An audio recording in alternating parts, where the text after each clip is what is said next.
Bonjour, bon après-midi, bonsoir, dépendamment de là où vous êtes. Bienvenue à tous dans notre émission d'aujourd'hui. On va parler d'un entrepreneur qui a commencé son business avant même de pouvoir conduire une voiture. Oui, vous avez bien entendu. À l'âge de 14 ans seulement, Juma a décidé de se lancer dans le monde impitoyable de l'entrepreneuriat. Et malgré les hauts et les bas, les galères et les défis, notre cher Juma est aujourd'hui à la tête d'un salon de beauté à succès dans la capitale. Et attention, son entreprise ne se limite pas à la beauté des femmes, car si vous êtes chanceux, vous pourriez bien vous retrouver face à l'un de ces poulets exceptionnels. Et oui, Juma est également éleveur de poules. C'est ce que nous allons découvrir ensemble. À tout de suite. Bonjour. Bonjour. Tu vas très bien. Très bien. J'espère que ta journée s'est très bien passée. Ouais, ça. Ok. Premièrement, les Congomani, mais aussi il parle le Kirundi. Mais il a choisi ko tugira, il a choisi ko tuza kugira mu Kirundi gusa, ko tuza no kwigira en français.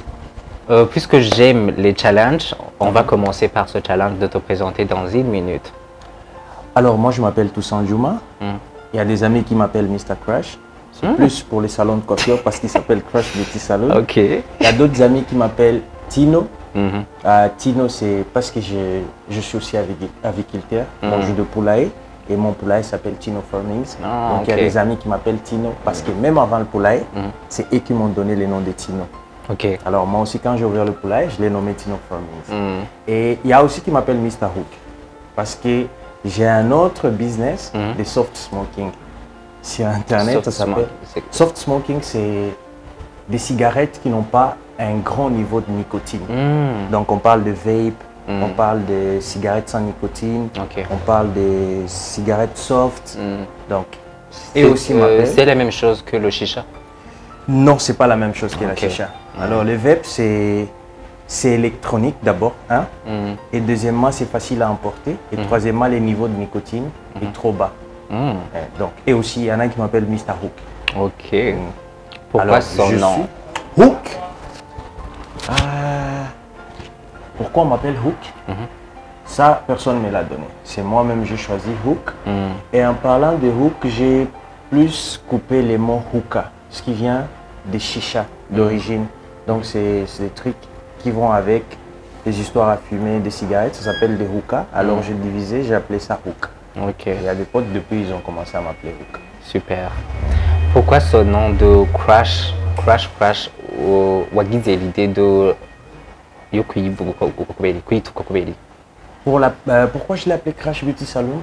Alors, dans ma conception d'idée, je suis conscient et je suis convaincu que la beauté, elle est personnelle.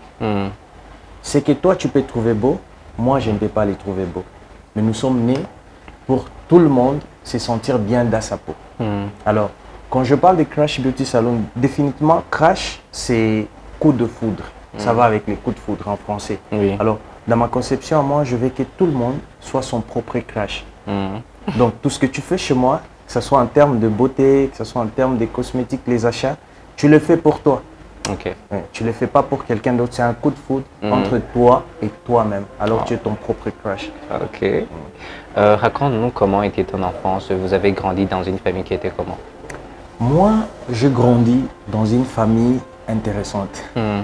Alors, mon père, c'était un politicien et ma mère, c'était une femme d'affaires, une battante. Et je pense que j'ai plus été inspiré par ma mère, que par les côtés de mon père. J'ai grandi dans une famille où j'avais une maman qui voyageait beaucoup, mais une maman trop affective. Et à chaque rencontre, à son retour, c'était des histoires. Et pour moi, chaque fois qu'elle nous parlait, chaque fois qu'elle nous racontait ces histoires, ce qu'elle traverse dans son travail, ses voyages, je ne voyais pas seulement les côtés business, je voyais aussi les côtés aventure. Je trouvais que chaque voyage qu'elle effectuait, elle apprenait quelque chose. Contrairement à mon père, qui avait la même routine. 7h30, le chauffeur il est en bas, il part au travail. 12h30, il vient manger. 18h, il dévale les infos. Ça ne m'inspirait pas. Et donc, en même temps, j'ai une grande sœur. J'ai deux frères aussi. J'ai deux petits frères et une petite sœur. Donc, je suis le fils aîné d'une famille de 5 enfants. Au début, nous avons dit que vous êtes burundais d'origine. congolaise. Ok. Abantu bariko baraturaba baca bibaza ati peut-être si umurundi n'umukongomani mwashitse mu Burundi ryari? Premièrement, tu sais, les origines, c'est quelque chose que tu ne peux pas fuir. C'est quelque chose que tu ne peux pas régner. Et franchement parlant, je suis très fier d'être congolais. Je suis très fier d'être congolais d'origine et je suis très fier d'avoir eu cette chance de connaître aussi la culture burundaise, de vivre aussi la culture burundaise et de côtoyer les Burundais. Alors, je suis venu au Burundi en 2012 et je suis venu comme tous les étudiants congolais que vous voyez ici. Mon objectif était le seul, c'était de aller à l'université et faire l'université ici. Chose que j'ai accomplie. Malheureusement, je ne suis pas arrivé jusqu'à l'objectif, mais quand même, j'ai commencé l'objectif que j'avais en tête. Bien sûr, ça a changé, j'ai pu tracer un autre chemin, mais en tout cas, c'est ça. Je suis arrivé en 2012 et c'était la première fois, la toute première fois que je suis arrivé ici. En 2012? Oui, c'est en 2012. Est-ce que vous pouvez nous raconter comment était votre parcours d'étudiant ici au Burundi? Il est résumé par un seul mot. J'ai vraiment galéré. Il n'y a pas des trois mots qui peuvent justifier ça, mais je pense certaines expériences que nous traversons dans la vie, certaines choses, certaines souffrances qui nous arrivent, si vous voyez les bons côtés et que vous prenez ça en compte, vous pouvez les transformer en une motivation. Je peux te dire que j'ai galéré, mais si une fois me demande est-ce que tu aimerais revivre ce que tu as vécu, franchement, je suis encore prêt à les revivre. Parce que c'est grâce à ça que j'ai eu cette motivation, que j'ai eu cette force de continuer et jusqu'à aujourd'hui, de toujours continuer. Alors, mon parcours n'a pas été si simple. J'ai été d'abord admis à l'université Hope Africa. C'est là que j'ai commencé. J'ai fait la FIBA, Finance and Banking. La première année, j'étais un étudiant modèle. Deuxième année aussi. Et troisième année, il y a eu un petit souci. Alors, il a fallu que je retourne en famille. Les parents voulaient que je retourne en famille. Mon père avait une autre offre à l'extérieur du continent pour que j'aille étudier. Mais ma mère n'était pas d'accord. Et personnellement aussi, je n'étais pas d'accord. Parce qu'il fallait que j'aille vivre dans une famille d'accueil et tout. C'est un truc qui ne m'a pas plu. Et je me suis retrouvé obligé de commencer à travailler sur un plan B. Et là, j'étais en troisième. Et du coup, j'ai dû créer un business. Bon, je ne peux pas appeler ça un business, une source de revenus. Parce que je me disais, au cas où ça pète, je vais me pencher sur moi-même. Donc, j'ai commencé la vente de certains articles en étant même à l'université. Ceux qui me connaissent à l'époque depuis l'université, ils savent bien, j'ai des collègues qui sont au courant de cette affaire. Moi, j'allais à l'université avec un gros sac à dos. Tout le monde pensait que j'étais un étudiant, studié et tout, mais j'avais des habits. Je vendais les chemises. Tu vendais les chemises. Donc, je me faisais chaque 5 heures du mat, mercredi, à Rouvoumera. Je prenais des chemises parce que je connaissais mes gars. Je connaissais les gens avec qui on étudiait. Je ne sais pas aujourd'hui, mais à mon époque, à moi, Hope était dominé par 3 nationalités. Disons 4. La majorité, c'était des Congolais. L'autre partie, c'était de Camerounais. Et une autre partie, c'était de Sud-Africains. En tout cas, la communauté burundaise, je peux dire qu'on les dominait. On était nombreux que les Burundais. Et partant de cette multiculture, comment je peux dire ça, cet effet qu'il y avait beaucoup de gens à l'université, j'ai pu voir quels sont les intérêts de chaque étudiant. Qu'est-ce que je peux vendre? Donc, j'ai dit étudier. Bon, en business, on appellerait ça, comment on dit en français, je fais un statistique. Je me suis dit, qu'est-ce que je peux vendre à cette communauté? Qu'est-ce que je peux vendre à l'autre communauté? Et dans ma thèse, j'ai trouvé que je suis congolais d'abord, donc je connaissais les intérêts de mon peuple. Je ne pouvais pas leur vendre la musique, ce qui les intéresse beaucoup.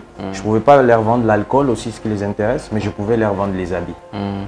Et je me suis retrouvé à vendre les habits comme ça. Donc, j'avais un groupe de Congolais, peut-être que je ne peux pas citer, mais qui connaissent. J'ai ramené des chemises, il n'y en avait pas beaucoup.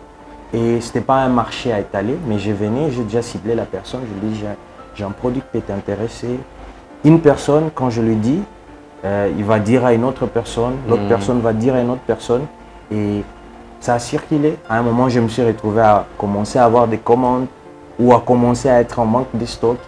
Et je pense que ça a été mon premier business aussi. C'était ton premier business? Oui, mon premier business, je vendais les chemises. Ok. Ici. Après ça, je suis passé... Bon, non, je vais te poser la question de quand est-ce que tu t'es retrouvé la première fois dans le business? La première fois que je me suis retrouvé dans le business, ça alors, bon. C'était quand? J'avais quel 14 âge? ans. 14 ans. Ben, j'avais 14 ans. Ok. Alors, j'ai été un week-end chez mon grand-père et j'avais des oncles. À l'époque, ils avaient, disons, mon âge aujourd'hui, ils étaient adolescents et tout. Et les cadets venaient juste de quitter la maison, venaient de voyager pour l'université. Et je me suis retrouvé prendre sa chambre. Et par curiosité, il fallait que je vois ses affaires. Et je suis tombé sur beaucoup de trucs, en particulier les magazines d'adultes. Magazine d'adultes, donc Oui. qu'est-ce que tu veux dire par magazine d'adultes? Il y a des gens qui ne vont pas comprendre ce que c'est ces magazines. Magazine d'adultes, c'est... Comment je peux dire ça? C'est des livres destinés d'abord à des grandes personnes, pas à moins de 18 ans, où vous pouvez trouver des images qui ne sont pas destinées aux enfants. Ok. De femmes peut-être en bikini, tu vois, ces genres de bails. C'était ça.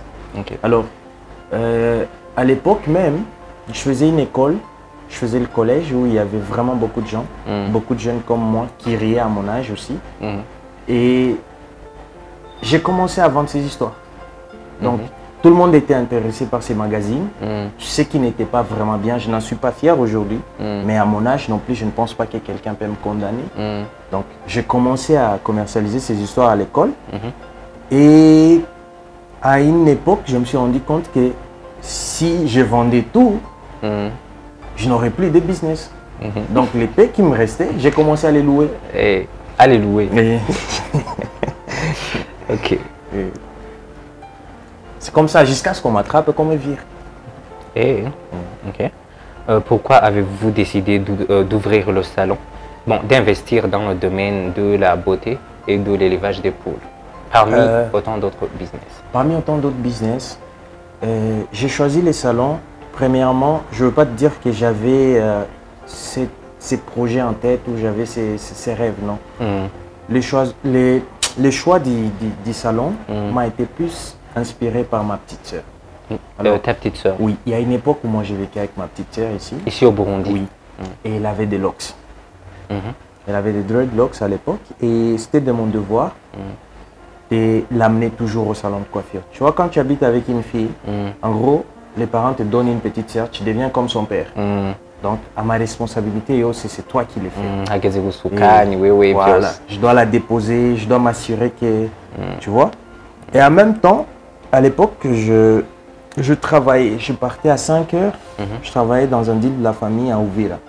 Donc, chaque 5 heures, je partais au Congo et je revenais le soir. Alors, je l'ai déposé un jour, je l'ai déposé au salon de coiffure en ville, un salon que je connais même.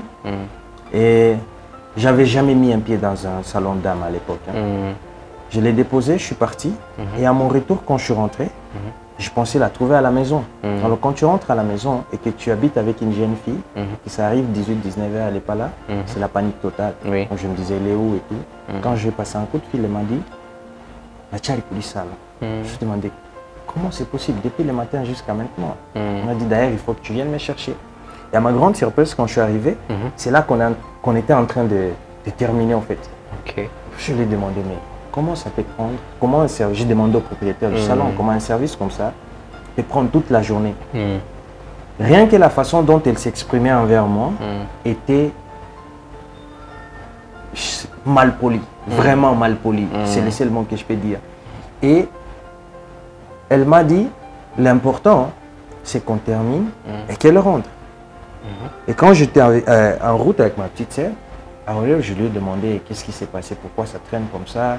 Et tout, elle m'a dit non, on était en train de me tresser, mais il y a eu une petite dispute entre les propriétaires du salon et les gars qui étaient sur ma tête et on l'a viré. Donc on a viré une personne qui était sur sa tête et on était obligé de chercher un remplaçant pour continuer le travail. Et pendant ce temps, elle devrait attendre jusqu'à ce qu'il y ait quelqu'un d'autre qui revient. Bon, ça c'est parmi les motivations. Après, je me suis dit, bon, je vais changer de salon. Je vais l'amener ailleurs prochainement. Je ne la ramène plus au même endroit.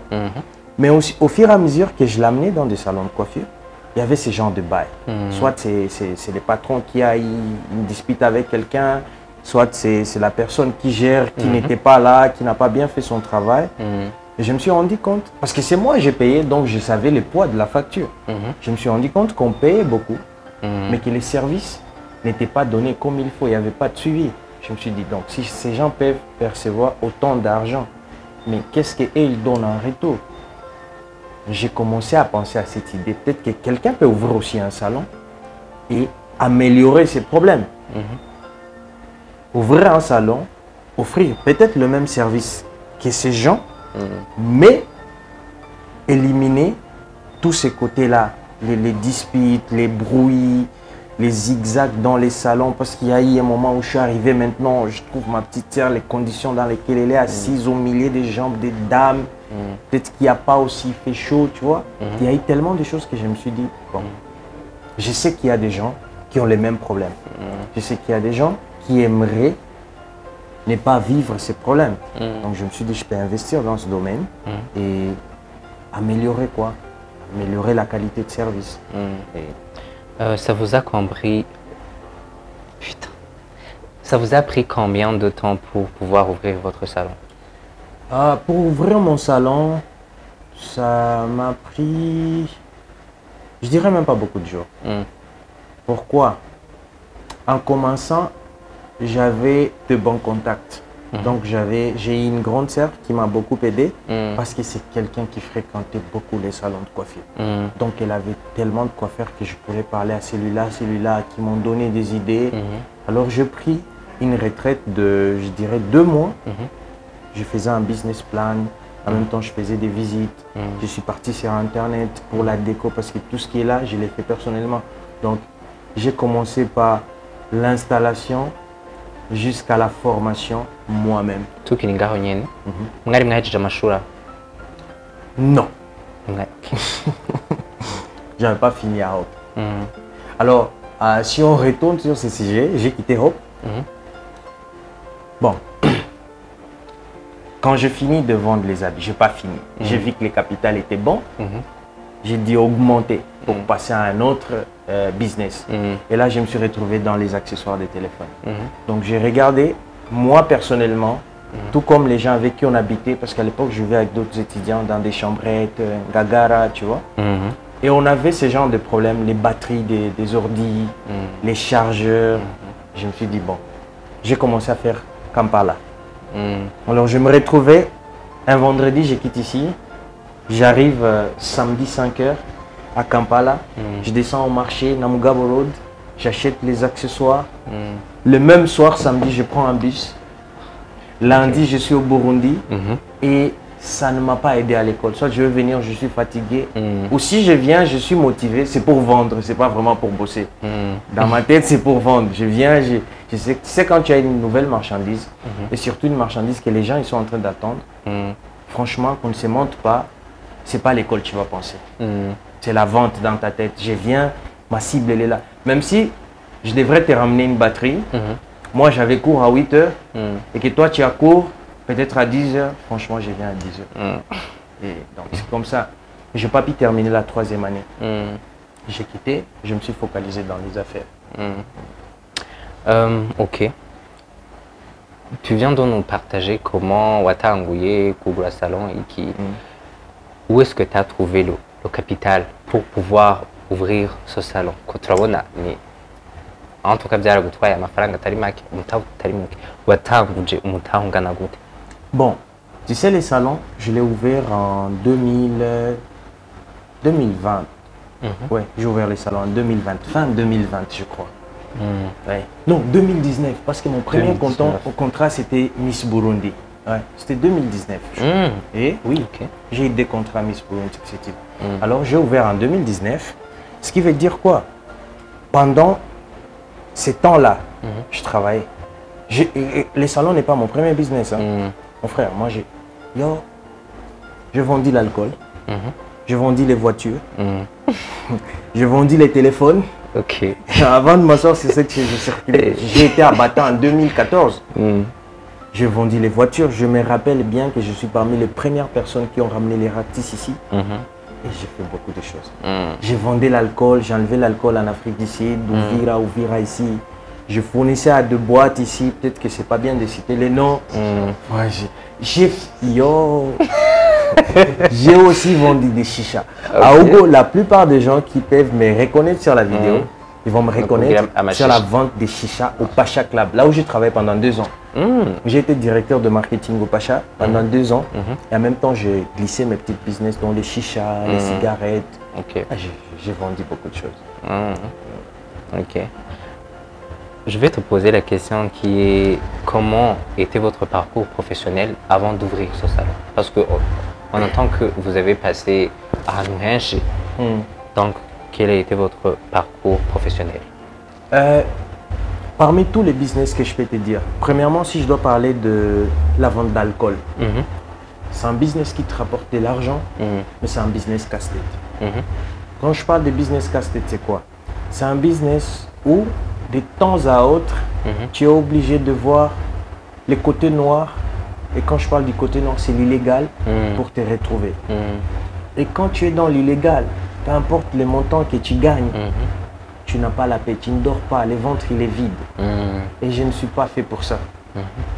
J'ai abandonné l'alcool parce que je me suis rendu compte que c'est peut-être pas pour moi. C'est pas question d'argent seulement. Je me dis, j'aimerais bien gagner l'argent, mais en étant en paix, en étant libre. Je ne peux pas te dire combien de fois j'ai été arrêté. Je ne peux pas te dire combien de fois mes trucs ont été confisqués. Et aussi l'alcool, c'est un business qui va te retrouver à un moment. Tu vas aller fournir chez quelqu'un, peut-être c'est une boîte de nuit, tu lui dis, je vais te fournir autant d'alcool. Il te dit, moi, j'ai fait le business avec mes clients. Ce qui veut dire, tu es obligé de devenir un client. Donc tu vas te retrouver, tu vas te retrouver à commencer à... Tu vas te retrouver à commencer à consommer, peut-être involontairement, mais pour maintenir cette relation de business. Dans la vente de voitures, c'est aussi un bon business, mais pour moi, je ne sais pas comment les autres vendent. Mais pour moi, ce que j'ai remarqué dans la vente de voitures, ça arrive que tu vendes la voiture après avoir consommé le bénéfice. Vu les temps que ça prend. Sans parler des risques, parce que quand je vends une voiture, elle est en circulation. Je roule avec, je la cogne peut-être 2 fois, on me cogne 2 fois. Aussi longtemps qu'elle a de panne, elle a de problème, elle est en train de perdre sa valeur. Tu vois. Et que ce soit autre chose comme les chichas et tout, aussi les gouvernements interdisaient. Aujourd'hui, tu as de problèmes, demain, tu as ça, après. Donc, j'ai laissé. Ouvrir les salons, je me suis retrouvé dedans parce que c'est un business qui peut multiplier les autres. Pour moi, ce n'est pas seulement un salon de coiffure. Non. Dans ma conception, moi, c'est une maison de beauté. Donc, il y a des étapes à l'intérieur. Dans une maison de beauté, il y a un salon de coiffure, il y a une maison de cosmétiques, il y a les, je ne sais pas comment on dit ça en français, nail bar, quelque part pour les ongles et le manicure, tu vois. Avec les temps, massage, tu vois. Un magasin aussi des habits, parce que quand tu parles d'une maison de beauté, c'est tout ce qui va avec la beauté. Et la liste de ce qui va avec la beauté, elle est longue. Donc pour moi, c'est un business où si tu arrives à bien t'installer et rester focalisé, tu peux te multiplier dedans. Tu vois. Et donc je me suis retrouvé stable dedans. J'arrive à rencontrer des gens du jour au lendemain ici. J'apprends du jour au lendemain. Il y a tellement d'expérience. Et le plus important, je suis libre. Je gagne librement et légalement. Comment tu as commencé le business d'élevage de poules? L'élevage de poules, ça j'ai commencé sous influence. J'ai été chez un ami à moi, on a fait l'internat ensemble. Et il m'a amené dans leur village où ils avaient un poulailler. Bon, dans ma tête, quand je suis rentré, je voulais vraiment faire un truc comme ça.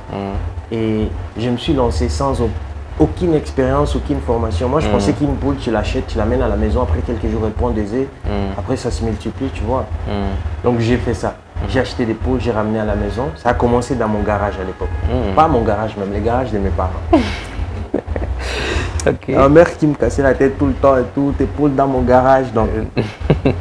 Et la première semaine, je crois avoir acheté 47 poules. 47 poules. J'en ai perdu, je crois, 20 quelques. Jusqu'à avoir la tête cassée que je les ai distribuées à tout le monde. C'était une grande perte. Oui. Et là, j'ai pris la décision de voyager. Je suis parti au Kenya. J'ai fait une formation de 3 mois. Parce que c'est quelque chose que je voulais vraiment faire. J'étais déterminé à le faire. Même après cette perte, j'ai encore mis de l'argent dedans. J'ai vendu mes 2 voitures, les 2 qui me restaient à l'époque. Parce que quand j'ai fait les poules, j'ai investi dans le poulailler en vendant les voitures. Oui. Donc j'ai vendu les 2 dernières voitures. Je suis parti au Kenya et j'ai fait une formation de 3 mois. Je suis revenu, j'ai ouvert maintenant. Qu'est-ce qui vous passionne le plus dans votre métier? Mon métier à moi, ce qui me passionne le plus, c'est le sourire des gens. Je te jure, les gens ils sont contents. Que ce soit ici, que ce soit au poulailler, je pense que je vends le bonheur. Tu vois, les bails c'est quoi? Je vends la beauté et je vends la bouffe. Imagine. Oui. Et il y a un proverbe. Un proverbe, c'est David. Bavuga mu Kirundi ngo ubwiza buca mu kanwa. Tu l'interprètes. Ubwiza, j'ai compris.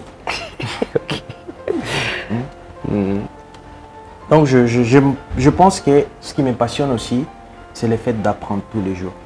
Ici, au salon de coiffure, quand je suis venu ici, j'étais juste un investisseur. J'ai mis de l'argent avec l'espoir de toujours recevoir de l'argent. Et à l'époque, je ne restais pas beaucoup ici. Parce que à part ici au Burundi, j'ai un autre business à l'extérieur du pays. Donc je travaille en Tanzanie. À mi-temps, je cultive les haricots en Tanzanie. Alors ça arrive que je fasse 3 mois, je ne suis pas ici. Mais quand je suis au Burundi, je suis censé me reposer. Mais je viens ici. Et chaque fois que je suis ici, j'apprends un truc. Comme maintenant, il y a des choses que j'ai fait moi-même ici, je les aide avec plaisir même. Donc c'est un business qui ne cesse de croître même ma propre connaissance. Du jour au lendemain, j'apprends ça, j'apprends le mélange. Il y a beaucoup de choses que j'apprends ici en tout cas. Et je rencontre des gens. Ça aussi c'est un point important. On s'est rencontrés aujourd'hui, moi et toi. Tu vois. Ok. La question que je vais te poser, que tu fais la culture des haricots en Tanzanie. Pourquoi vous avez choisi de le faire en Tanzanie alors que vous êtes ici à Bujumbura? Premièrement, les haricots que je cultive en Tanzanie n'est pas destiné à être vendu au Burundi. Ça c'est la première chose. Alors les haricots que je cultive en Tanzanie, je l'envoie directement à Kinshasa. Donc je passe par Tanzanie, Ouganda, je traverse tout Ouganda, Masaka jusqu'à Nebi, Nebi à la frontière. Il y a la frontière de Ouganda et Congo. Une ville s'appelle Bunia. Donc, je prends un camion qui quitte la Tanzanie, on traverse tout l'Ouganda jusqu'à la frontière. Et une fois, de l'autre côté, on fait un transbordement avec un camion congolais qui va rouler jusqu'à Kisangani, un bateau jusqu'à Kinshasa. Si tu me dis de cultiver les haricots ici, au Burundi, parce que même mes amis me disent toujours ça, les mêmes haricots que tu cultives là-bas, il y en a ici, je vais te répondre pourquoi. Je vais payer beaucoup plus en dédouanement. Pourquoi? Si je cultive ici et que je mets dans les camions, il n'y a aucune route ici, il n'y a aucun moyen de transport ici jusqu'à Kinshasa. Tu vois? Donc je suis obligé à prendre les mêmes trajets. Je dois quitter Burundi, Tanzanie, Ouganda, Congo. Ce qui fait un pays de plus. Et non seulement en termes de transport, je vais perdre beaucoup, mais aussi en termes de dédouanement. Parce que les camions qu'on utilise, c'est des camions qu'on loue. Tu vas louer un camion, pour toute une semaine, le camion il est à toi. Donc toutes les dépenses sont sur toi. Plus les trajets, il est long, plus les carburants, il est beaucoup, plus les taxes sur la route sont nombreuses, les barrières, les frais. Donc, vaut mieux en Tanzanie. C'est plus simple et c'est aussi plus simple à trouver un camion qui va avec les conditions dans lesquelles je veux que les haricots soient transportés. Ici au Burundi, notre transport, la plupart alors, ça commence à changer, je commence à voir. La plupart des camions qui travaillent ici premièrement, c'est des Mercedes avec les containers. Ce qui est différent en Tanzanie. En Tanzanie, ils sont plus dans les Scania avec les turbani, les bâches, tu vois. Ouais. Ouais, je Donc, vois. les conditions sont mieux. Le conteneur, il fait beaucoup chaud, ce qui n'est pas bon pour les haricots. Mais en Tanzanie, les conditions sont mieux et question de dépenses, je te jure, ça va. Votre business d'élevage de poules. Je veux que utubwira le montant mwatanguje, le capital mwatanguje, yangana gute. Bon, pour les salons de coiffure, je serais en train de te mentir si je peux te dire, je vais me rappeler directement du montant. Parce que ce n'est pas des choses que tu achètes d'un coup. Tu sais, les salons de coiffure, tu vas rencontrer ces coiffeurs. Ils te disent, il faut que tu achètes ces casques, ça. Le lendemain, tu trouves, parce que ce sont des domaines qui sont différents. Celui-là, peut-être, il fait les locks, l'autre, il fait le cheveu. Lui, il va te parler de matériel qu'il utilise. Donc, pendant ces temps, qu'est-ce que tu fais? Tu achètes les matériels que lui, il t'a demandé. L'autre arrive, tu les achètes petit à petit. Et jusqu'aujourd'hui, je continue à acheter. Les salons, ça ne s'arrête pas. Les histoires sortent du jour au lendemain. Il y avait des casques, je ne sais pas, maintenant, il y a des casques à vapeur. Tu vois. Mais ce que je peux dire, pour commencer un salon de coiffure, le minimum des minimums que tu peux commencer avec, c'est 10 000 $. Le minimum. 10 000 $. 10 000 $. Amahera watanguje ntari musi ya 10 000 $. Tu ne peux pas. Je peux même te faire un petit calcul qui est trop simple. Et quand je te parle de 10 000 $, ne les vois pas sur les taux d'aujourd'hui. Vois les 10 000 $ en 2019. 10 000 $ en 2019, c'est 30 millions, n'est-ce pas? Rien que les générateurs. Parce qu'un salon de coiffure, la tête alors, c'est les générateurs. Rien que les générateurs, il m'a coûté 9 500 000. Celui-là, je me rappelle parce que je l'ai acheté ici, chez Adams. Rien que les générateurs, il va te coûter 9 500 000. À part les générateurs, il y a un point très important que les gens doivent connaître. Dans les salons de coiffure, tous les employés commencent avec une avance. Tu vois, quand tu prends un coiffeur, le minimum que tu vas lui donner, c'est 1 million, 1 million 500, 2 millions d'avance avant qu'il commence à travailler. Même chose pour les gars qui font les ongles. Si tu prends, parce que moi déjà au départ, j'étais bleu dans ce domaine. Donc tout le monde m'a dit qu'il est le meilleur, j'ai pris tout le monde. Et c'est comme ça que j'ai distribué des avances à tout le monde. À part ces côtés-là, il y a les matériels des salons de coiffure. Qu'on ne te montre pas. Tu peux entrer dans un salon, tu vois des choses, elles sont peut-être petites par la quantité, mais je te jure, les histoires du salon, ça coûte vachement cher. Quand tu vas aller dans un salon de coiffure, rien que les côtés des ongles, exemple qui est typique et simple, ici chez nous, là maintenant, si tu descends au centre-ville, le vernis, une boîte de vernis coûte 27 000. 27 000. Et si tu dois dire que je fais chez moi les vernis, minimum, tu dois avoir comme 50, 60, voire même 100 vernis. Alors fais les calculs. Tu es dans les 2 700 000, rien que dans les vernis. Si tu veux te dire, je vais acheter la machine qui va sécher les mêmes vernis, ça coûte 500 000. Sur la main, sur le pied. Quand tu vas encore acheter la machine qui va faire le massage des pieds, elle coûte 600 000. Tu vois, les histoires là pour tailler 400, 500. Un salon de coiffure, ça coûte beaucoup. C'est pour ça même quand tu vois des personnes qui ont fermé et qui revendent les histoires, ça peut leur prendre du temps parce que ce n'est pas de matériel qui coûte moins cher. Quand tu vas leur dire, je vais donner un confort à mes clients, ce qui veut dire tu vas mettre la télé, tu vas mettre le Canal+, tu vas mettre la clim, tu vas s'assurer qu'il y a un frigo. Franchement parlant, quelqu'un qui connaît aussi ce que je suis en train de dire va te dire minimum que tu peux commencer. Et quand je dis 10 000 $, c'est pas que tu mets 10 000 $ par terre et tu chill. Non. Même la première année, les retours sur investissement de ces 10 000 $, tu vas trouver que 80% encore continuent encore à entrer dans le salon de coiffure. Ce qui est différent avec les poulaillers. Les poulaillers, tu as besoin d'une formation. Tu as besoin de maîtriser parce que les poules se multiplient, contrairement au salon de coiffure. Dans le poulailler, je me suis rendu compte que je ne pouvais pas commencer avec, au lieu de commencer avec beaucoup de poules, je préférais commencer avec un système d'incubateur. Je ne sais pas comment on dit ça en français, couveuse. Voilà.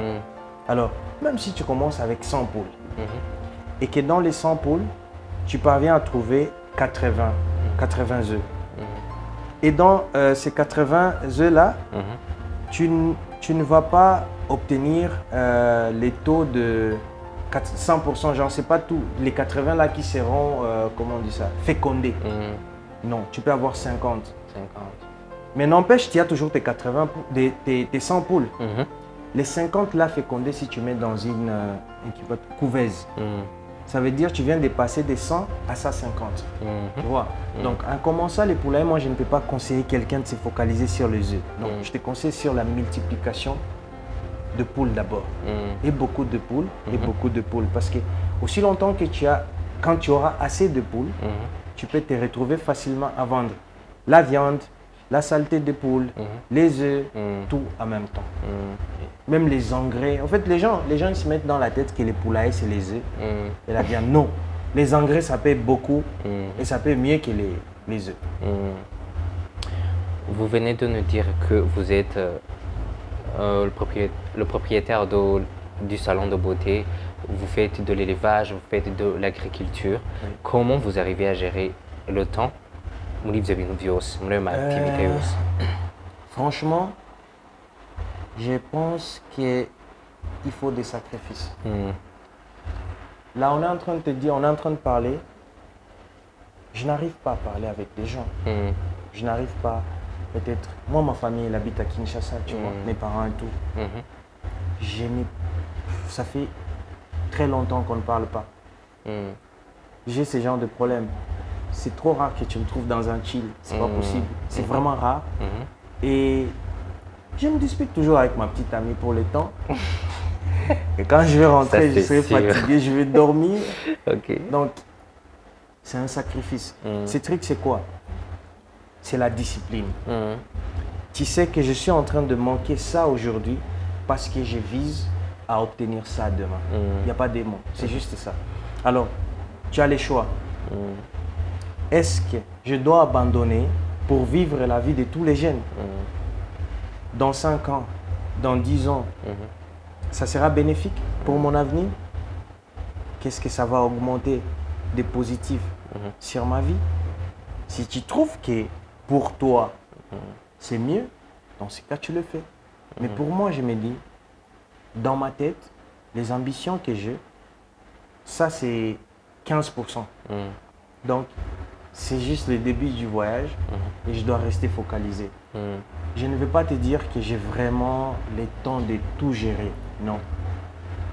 Des fois, je me penche sur les personnes. C'est pour ça, dans la sélection des gens qui vont travailler pour toi, assure-toi que tu prends les gens qui ont la même vision que toi. Les personnes que moi j'emploie, c'est des personnes qui présentent, qui dégagent cette envie du progrès. C'est des gens qui ont un objectif, c'est des gens qui ont un, comment on dit ça, un target, une cible. C'est plus facile quand tu emploies quelqu'un comme ça. Des fois, tu peux te reposer sur tes deux oreilles parce que la personne considère ses business comme les siens. Il y fournit les mêmes efforts que tu aurais pu fournir et il t'aide. N'empêche, les contrôles, ils restent, oui, parce que la confiance n'exclut pas le contrôle. Mais quand même, tu auras le temps de te reposer. Alors, sortir, je ne sais pas, et tout, les amis, c'est compliqué parce que si je viens te voir, on va prendre une bière. Je dois dormir après. Mais si je me réveille en retard, j'ai un rendez-vous. Tu vois. Donc, c'est vraiment ciblé. C'est ciblé et des fois, tu veux péter un câble. Tu veux devenir fou. Mais tu arrives à gérer. C'est pour ça qu'il faut les calmes. Il faut plus les calmes. Il faut des hobbies. Moi, j'ai des hobbies. J'ai choisi mes moments à moi. Je fais la moto, je fais du vélo, je monte à l'intérieur.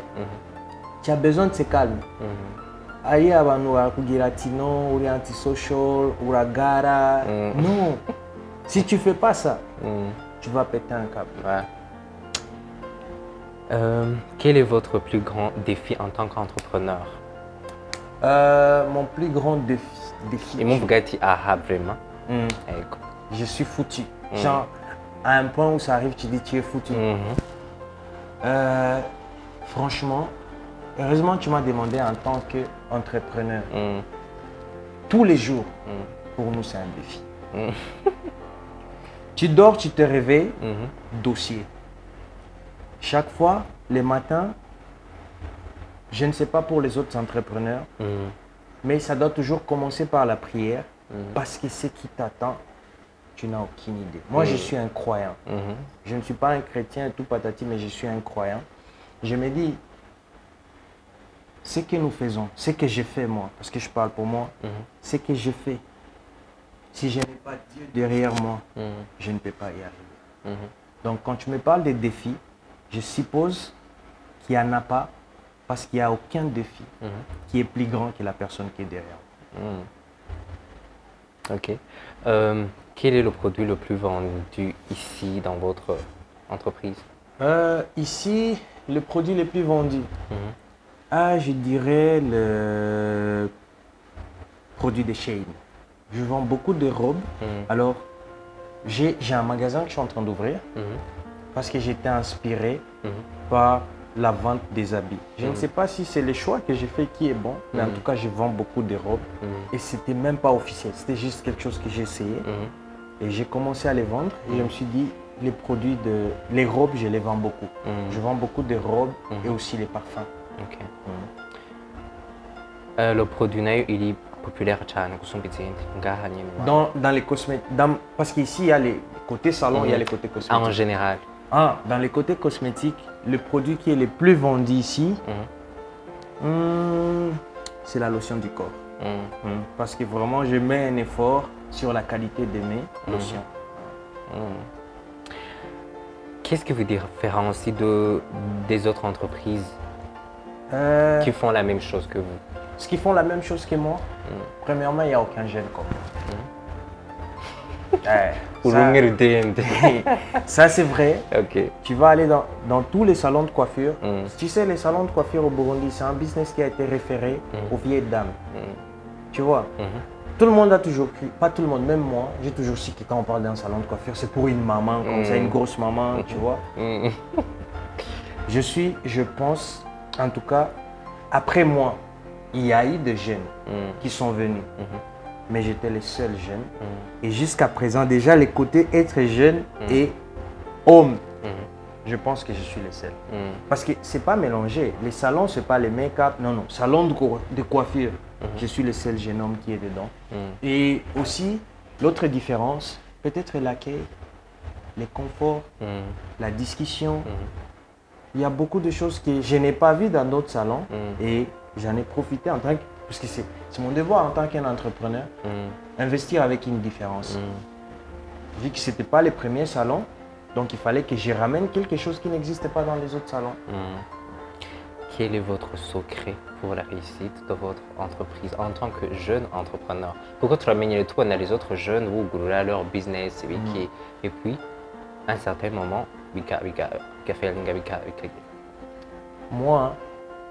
moi, je pense que les affaires n'ont pas beaucoup de secrets. Et ce qui se cache derrière les succès, c'est toujours des petites choses, des choses qu'on vit au quotidien. Premièrement, moi, je dirais la prière. Tu vois, moi, je ne sais pas pour les autres, mais je sais que ça marche, la prière. Deuxièmement, je dirais la discipline. Tu sais, la discipline dans ma tête, c'est quoi? Même si on te donne, tu vois, quand tu m'as demandé les Mutai Kutangura Salon et tout, les budgets, même si on te donne les 10 000 $, sans que tu n'aies pas fourni d'efforts avant et tout, si tu n'es pas discipliné, tu ne peux pas y arriver. Parce que la discipline, elle n'est pas donnée à tout le monde. La discipline, même si tu as des milliards, même si tu as l'héritage, si tu n'es pas discipliné, tu vas directement vers la chute. Et aussi, troisième chose que je peux dire à d'autres personnes, c'est écouter les gens. C'est très mauvais, vraiment très mauvais.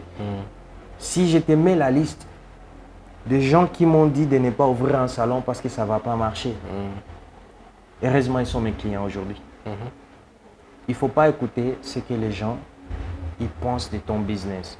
Il ne faut même pas les raconter. Les projets, la vision, c'est Dieu qui te l'a donné. Quand tu reçois chaque vision, peu importe sa taille, elle est exagérée, tu ne peux pas la recevoir si elle ne vient pas de Dieu.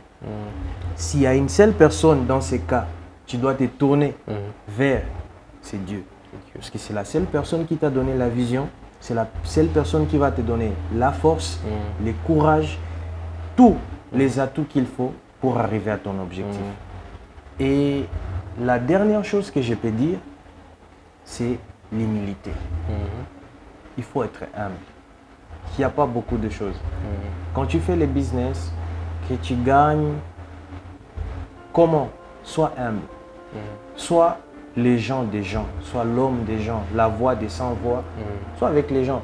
Parce que les business, ils ne tournent pas autour de toi. Tu peux avoir les capitales, mais les capitales ne marchent pas sans les gens autour. Le business, c'est comme un pays. Tu ne peux pas être un président s'il n'y a pas la population. C'est comme ça que je vois les choses. Donc c'est un service, c'est une vente de services. Tu dois être bon avec les gens, tu dois être humble, tu dois avoir les pieds sur terre. C'est simple, c'est juste ça. Mais le plus important, c'est la prière et la discipline. Et la dernière question, quel est votre plus grand accomplissement en tant qu'entrepreneur? Mon plus grand accomplissement en tant que jeune entrepreneur, c'est concevoir un projet et le vivre en réalité. Ça, c'est un truc que tu ne peux pas imaginer. Parce que je me rappelle, quelques années, je m'asseyais, pendant les 2 mois, je m'asseyais tout le soir à la plage qui a été débordée, j'oublie le nom, Hakibenga. Je voyais ça. En bref, c'est comme ça. Tout ce qui est devant moi, je l'ai vu, je l'ai planifié et je l'ai accompli.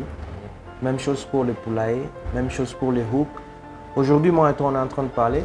Je vais te faire visiter mon chantier pour le prochain magasin. Peut-être qu'à notre prochaine rencontre, je vais te faire visiter les magasins. C'est comme ça. À un moment, ça arrive à un point, ça devient une aventure.